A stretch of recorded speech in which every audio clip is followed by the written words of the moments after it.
Molitva u velikim stradanjima i mukama. Pravedni, dugotrpeljivi i mnogomilostivi Bože, Ti si iz ljubavi dopustio ova moja stradanja. Ti nas ranjavaš, ali i lečiš rane naše. Ti nas obaraš i Ti nas podižeš. Ti kažnjavaš svoja čeda, ali ih smrti ne predaješ. Oče nebeski, kao primer trpljenja dao si nam Sina Tvoga ljubljenoga, da svi sledimo njegov primer. Ukrepi me da idem za njim po ovome putu tuge i da uziđem u carstvo nebesko.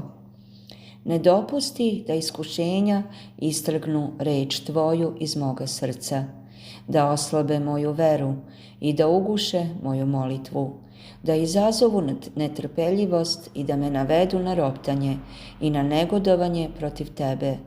Nemoj me opteretiti sa prevelikim stradanjima, opomeni se da sam prah i pepeo. Ukrepi moje raslabljene ruke i osnaži moja uzdrhtala kolena. Tvoja volja je da stradam i da budem ožalošćena, ali Ti mi daruj trpljenje i ukrepi me da pobedim zlo. Pretvori moju tugu u radost, moja stradanja ovenčaj čašću, a moje poniženje sa slavom, jer Ti si jedini istinito ukrepljenje i sila si raslabljenih. Ti si pristanište vitlanih burom i Tebi slavu uznosimo kroz sve vekove vekova. Amin.